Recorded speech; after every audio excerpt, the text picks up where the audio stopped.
Good afternoon and welcome to Fire, Black Press USA.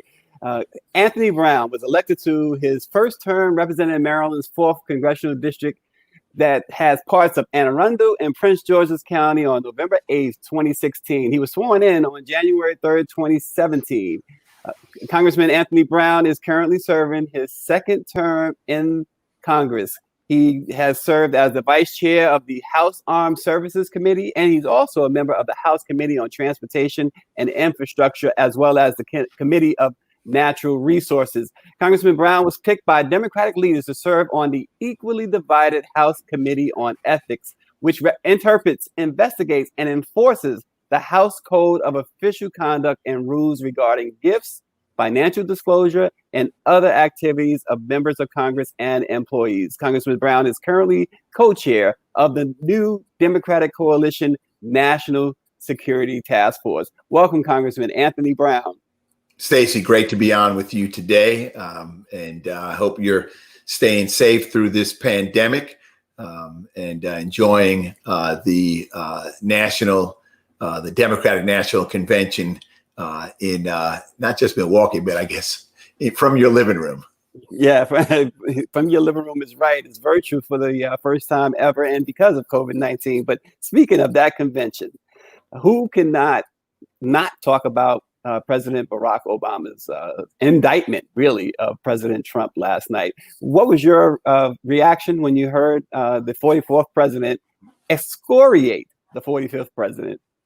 Yeah, he certainly took Donald J. Trump to task, and you know how compelling it is and how persuasive when it's coming from a man who spent 8 years scandal-free, navigating our country through the second most trying or difficult economic period, the Great Recession, created more jobs under the Obama-Biden administration than in recent history, and really, restored and promoted not only U.S. interests globally, but our values and our standing in the world. So that's President Obama, and he offers a searing indictment about the mismanagement, the incompetence, and what he observes, and we all do. But I mean, here's coming from a man who's been in the Oval Office behind the desk, someone who just doesn't care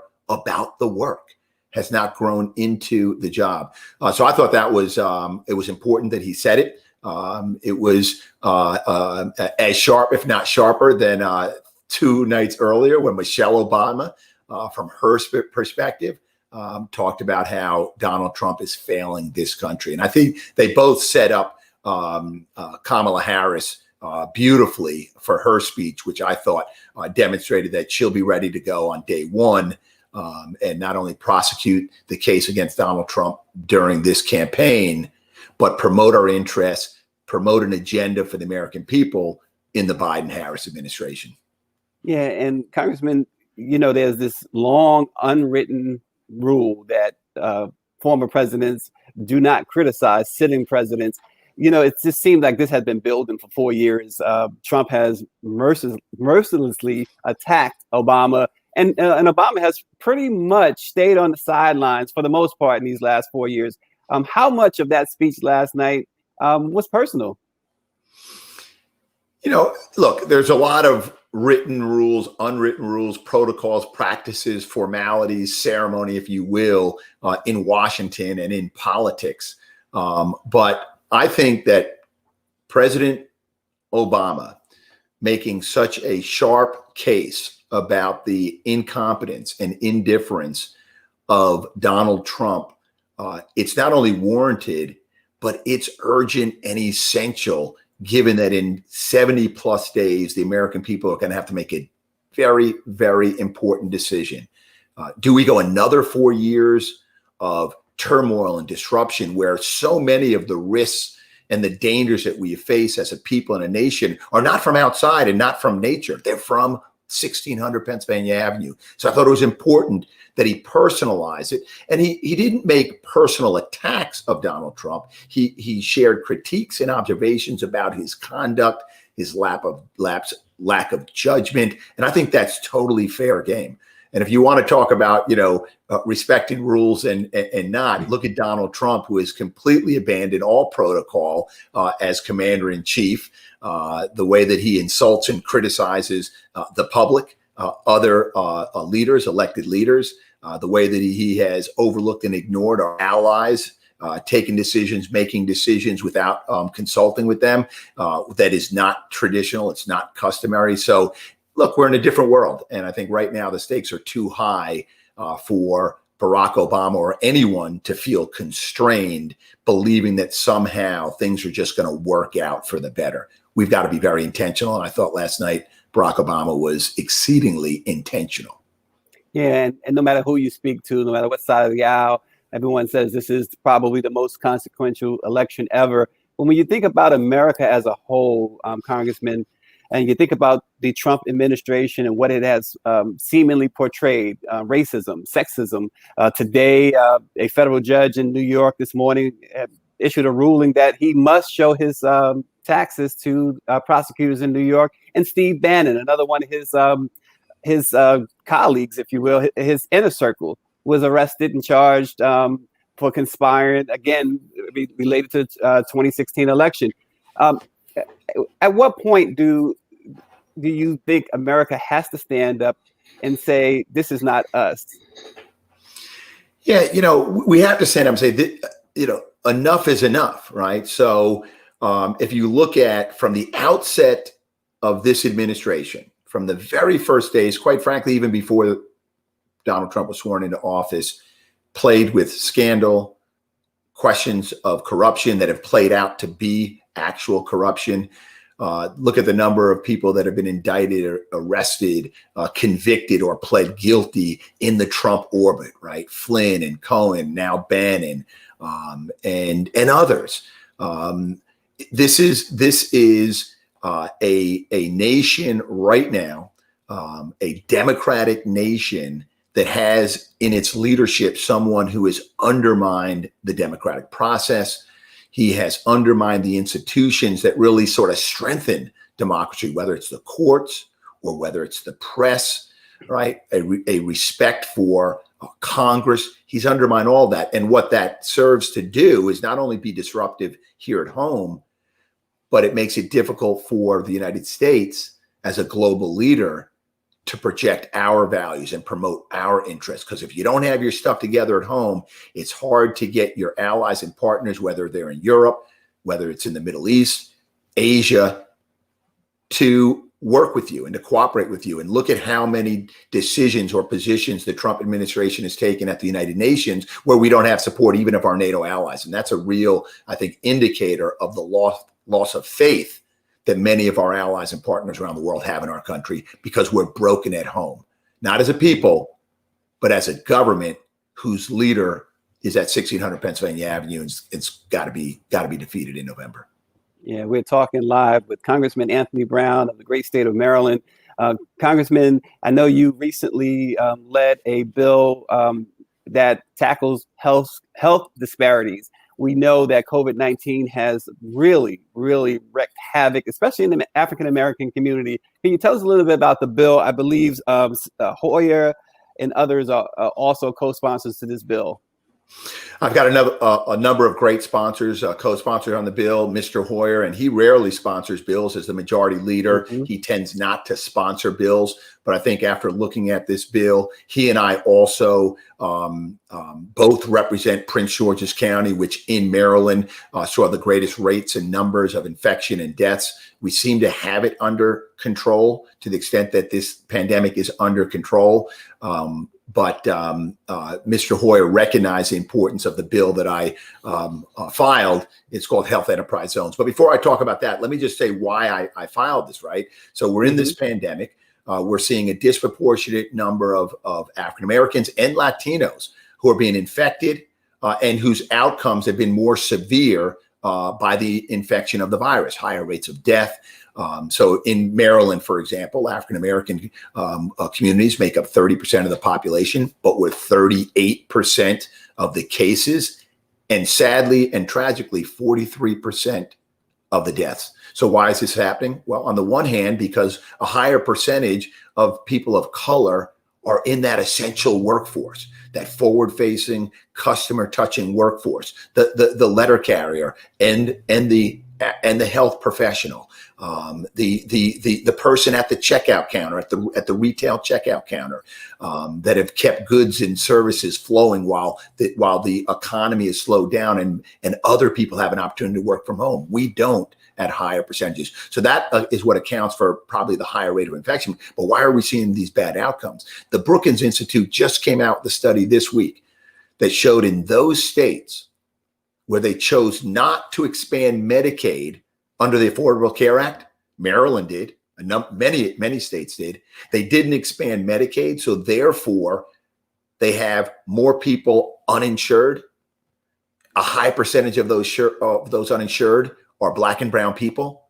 In those states, we're seeing higher, not just rates of infection, but severe outcomes like death or really debilitating conditions. So the lack of access to insurance. And why is that important? If you have insurance, you see your primary care provider who helps you with your underlying chronic conditions. And in the African American community, we have a higher rate of diabetes, coronary disease, recovering from stroke and heart attack. So we need to have that relationship with a primary care provider. My bill incentivizes primary care providers to create and develop those relationships in Black and brown communities. Yeah, and Congressman, we recently had Dr. Fauci on, and he talked about the fact that African Americans are 5 times more likely to suffer adverse effects from COVID-19 than their white counterparts. And we see how the president has responded to COVID-19. What's your take on his response, and what's the solution? As you mentioned, you mentioned the pre-existing conditions, but what other solutions are there for African Americans? Immediately in this crisis, this pandemic, this public health crisis, we need to have a national rapid testing strategy and resources going to those communities where they see higher rates of infection, positivity rates, and that's in communities of color. So testing is key, the contact tracing. That's why the House of Representatives in the HEROES Act, and quite frankly, in every emergency relief bill that has passed, we put money in for testing, contact tracing, the therapeutics necessary to address the virus. We don't have a vaccine yet. So in the short run, that's key. We're looking to put $75 billion in the HEROES Act. Of course, the GOP-led Senate under Mitch McConnell, they've rejected it. The White House rejected it. That's in the short term. We've got to get that. Long term, we've got to get more and more people covered by health insurance, whether it's Medicare for all. And I like the option that Joe Biden and Kamala Harris are promoting and that they're going to implement when elected. And that's if you don't have insurance, or if you don't like the insurance company that you have, there'll be a public option, an extension of Medicare, and you can buy into it. It's not free. You've got to buy into it. It'll be means tested and adjusted for your income. It'll be affordable. We've got to do that because without insurance, people of any race, ethnicity, background, and experience typically do not have a relationship with a doctor or a nurse who's their primary care provider, where they're getting those wellness checkups, et cetera. We need to make sure more primary care services are provided to communities of color. In Maryland, I promoted a bill. We did that. We targeted zip codes where we had higher rates of these chronic diseases that we were just talking about. And we showed, and Johns Hopkins studied it, we not only saved money, but we improved health outcomes, incentivizing primary care providers to go into these underserved communities, getting more people covered under insurance. That's the midterm to long range response to what we're seeing in this pandemic. Yeah, one of our viewers, Jack Hoyle, he says the GOP is tone deaf and uncaring, from the president right on down. Have you been able to speak to your colleagues on any of your colleagues on the other side of the aisle and find that they really don't support this president and his policies? Yeah, Stacey, the typical response is this, right? You walk into the elevator, and you know how like people think about being uncomfortable in an elevator when you're standing next to someone that you don't know. Well, you walk into an elevator in the Longworth building. That's where my office is in the Capitol complex. And a Republican walks in who I know, and you look at them, and because of the news of the day, every day is Donald Trump and some sort of incompetent, misstep, indifferent, insensitive thing that he's done. You look over at them, they know exactly where you want to go in the conversation. So what do? They look down. Are my shoes tied? Are my shoes shine? How's my tie? They're uncomfortable. They don't even want to talk about Donald Trump.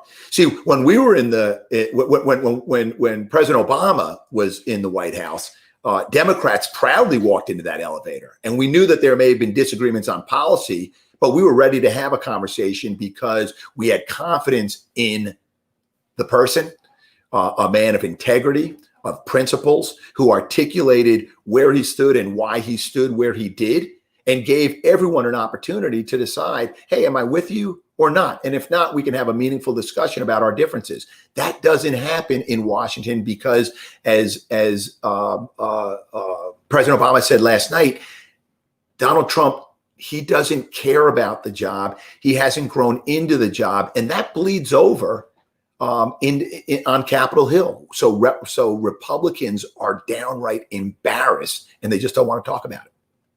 Well, is it a fear factor here? Because again, you have many that he has absolutely himself has attacked, whether it be on Twitter, whether it be on Fox News. He's attacked those who supported him.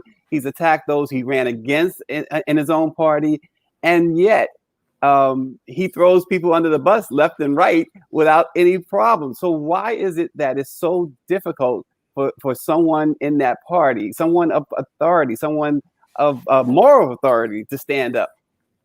You know, and sometimes it leaves me scratching my head, and I'll tell you why. Because, you would think that, well, maybe one of the reasons why a Republican member of Congress isn't going to take on or critique the president because they're fearful. They're fearful that he'll run someone against them in their next election, that the voters will abandon them in their primary election, and they'll lose office. So in many ways, it's a survival instinct on the part of these Republicans who are not demonstrating the courage that their constituents deserve. But when you look at President Trump's track record, he doesn't have a good track record he doesn't have long coattails, and he doesn't have a good track record of supporting successful candidates. Think Doug Jones.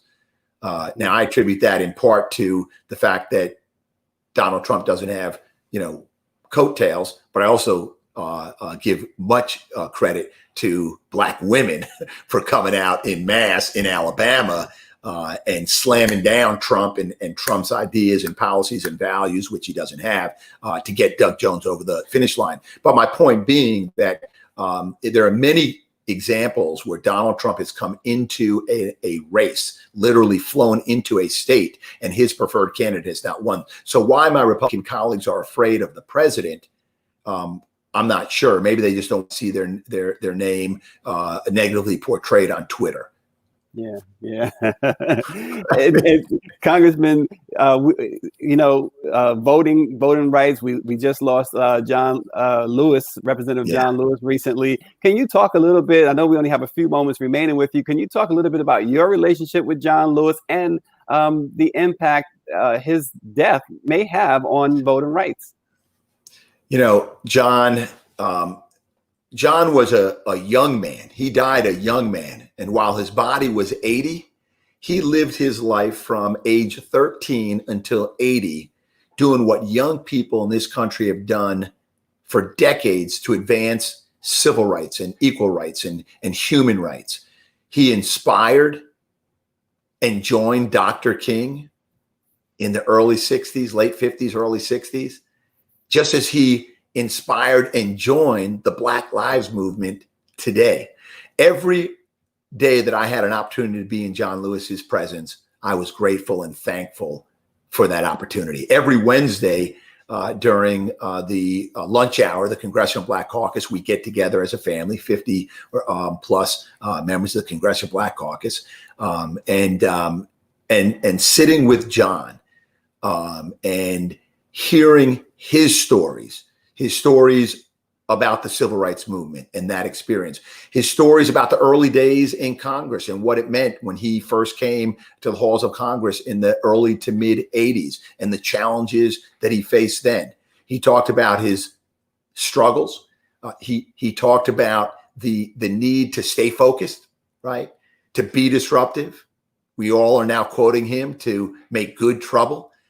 And he shared with us the experiences of his lifetime. We're going to miss John. We do miss John Lewis, but we are motivated. We are motivated to continue his work in the streets, in the community, and in the floor of the United States Congress. We love John Lewis. Yeah, absolutely. And, the census is a huge deal. We can go on about voting and voting rights, which is a huge deal itself, but the census as well. They're wrapping up in a few weeks at the end of September. What is your sense on what's going on with the census? And just reiterate to your constituents how important the census is. The census is very important. And so, for example, for every person, this is Maryland, it differs from state to state. In Maryland and in the counties that I represent, Prince George's and Anne Arundel, for every person that doesn't count, that is not counted, we stand to lose $18,000 in various forms of federal aid and assistance through the different formulas. So those numbers start adding up really fast. So it's not only the census, of course, for congressional apportionment, where the districts are, where do you redraw the lines, but it's also how we determine federal funding flows. Everything from human services programs to infrastructure investments. So it's critically important that everyone right now, you're no longer responding to the census because the forms have been sent, the emails have been sent. Now they're coming into the communities, they're knocking on your door. Answer the door, spend the time with them. It's probably a 5-minute, 10-minute. They wear their masks, they maintain their distance. It's safe, as you should do as well when you answer the door. But if you're not counted, then your community will lose out on important federal resources. I'm very disappointed that the count is going to end at the end of September. It was supposed to go until the end of October. We're still pushing, trying to get that extended because they're already, with this pandemic, challenged by trying to get out into every community. And the president's, sort of like fabricated sense of urgency that the numbers have to be completed by the end of this calendar year. No, they have to be counted this year. But the Census Bureau has an opportunity to work the numbers, to put them into reportable, presentable form for state legislatures and for the Congress so we can do what we need to do. It doesn't have to be by December 31st. So the count doesn't have to end on September 30th. It should go until October 31st, originally intended to do so. So most of us continue to push that one, and hopefully we'll be successful. But to answer your question to your listeners, to residents, whether you're a citizen, non-citizen, whether you're documented or not, you count. Not only does your vote count, but your presence counts in our community. So be counted. Yeah, and Congressman, along those lines about, again, voting, there's the Blacks for Trump movement, right? That small group there.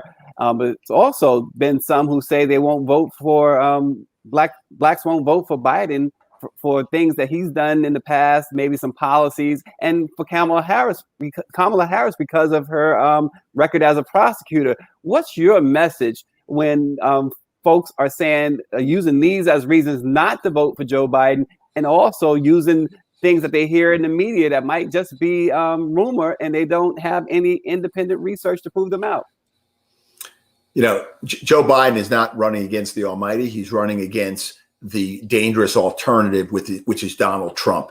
There is no candidate in the history of this country, and yours included, and no public office holder who has an impeccable, perfect record. Much like the preamble, where we strive to create a more perfect union, we as elected officials, we strive each and every day, each and every term of office, and a lifetime to improve and evolve our positions, our views, not in an unprincipled way, but in a principled ways, in pursuit of the values that we all share.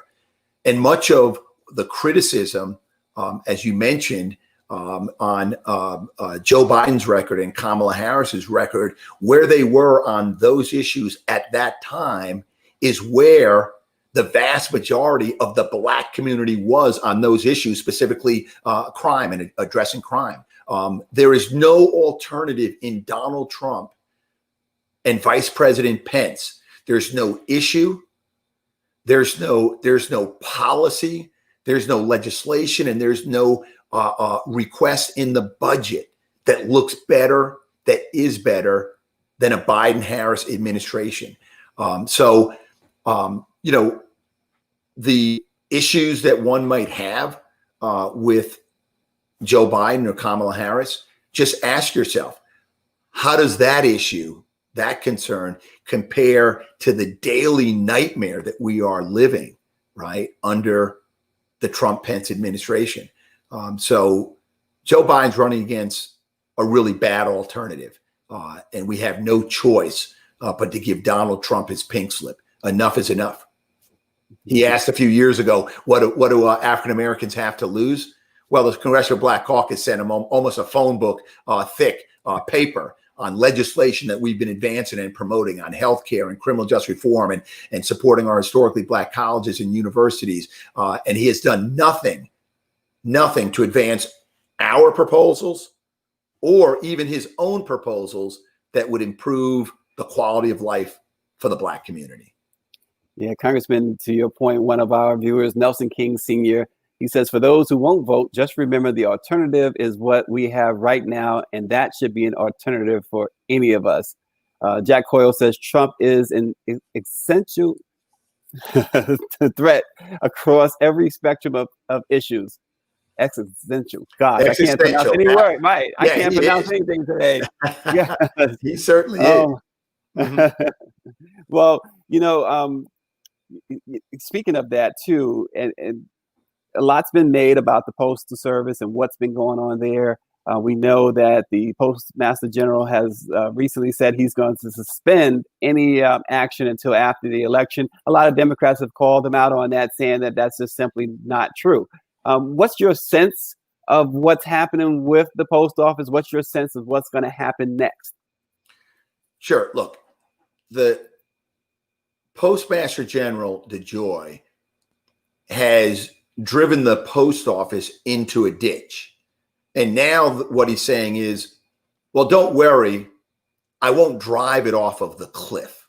Well, that's great, but you got it stuck in the ditch. And what we're going to do on Saturday as Congress, we're coming back, we're pulling it out of the ditch, putting it back on the road so we can make our way to November with a secure, reliable, and complete election day, vote by mail, absentee ballot opportunities for Americans. So what he did starting in June or July, soon after he was installed in office, is he removed the sorting machines, the automatic machines that can process 35,000 pieces an hour, right? Think about how many people it would take to do that. He removed the blue boxes. He suspended overtime. So as a result, he has diminished the effectiveness of the post office. So what he's saying now is, well, I won't do any more harm. So we say, well, restore the machines. I'm not going to do that. Well, we say, return the blue boxes. I'm not going to do that. We'll say, go ahead and return the overtime. And while he says he's willing to do that, if you speak to letter carriers around the country, the overtime policy is so disjointed and different from one post office to the next. If he doesn't affirmatively fix it, there will be many centers and distribution centers where overtime will not be reestablished. So that's why we're going in on Saturday and we're saying you will restore service, levels of service with all the resources you need and we'll give you to what was in place on January 1st of this year. That's the solution to the mess that he's created. That's how we get the Postal Service out of the ditch. Congressman, is the actions of the Postmaster General, is it illegal? Do they rise to that level? If a private citizen took any of these actions, would they be prosecuted? You know, there's a law. There's a federal law that says that You cannot interfere with the Postal Service, with the delivery of mail in a way that would do, and then they list a number of things, and one of those, interfere with someone's right to cast their ballot by mail. So I think you could argue that as a minimum, this violates the spirit of that law. Now, whether you could make a legal case and meet all the elements of the offense, that's a different question. But as the Postmaster General, he should be abiding not only by the letter, but the spirit of the law. So many people across this country already have challenges casting their ballot because of the laws that have been established by state legislatures in places like North Carolina and Texas and Georgia, whether it's voter ID or whether it's trying to scrub the voter rolls, whether it's limiting the hours for early voting or the locations. So many states have already put up roadblocks. We don't need the U.S. Postal Service under this Postmaster General DeJoy to create more obstacles, to make it more difficult to vote. We need to be making it easier to vote. That's what Democrats in the House have been doing for the last 2 years, when we passed House Bill 1, and then we passed, I think it was House Bill 4, which we now call the John Lewis Voting Rights Restoration Act. We're trying to expand it. We're trying to make it easier, more convenient. And what Postmaster DeJoy is doing is moving in the opposite direction. So that is certainly contrary to the spirit, if not the letter, of that law. Congressman Anthony Brown from the great state of Maryland, we really appreciate it. Thank you so much for joining us. Join us at 4 o'clock today, where we will be having a great conversation with the legendary jazz musician, Wynton Marsalis. And I was afraid I was going to pronounce his name wrong too, Congressman. So thanks for joining us. Stacey Brown, this is Anthony Brown saying thank you very much. Thanks so much. Everybody be safe, and we will see you at 4 o'clock with Wynton Marsalis.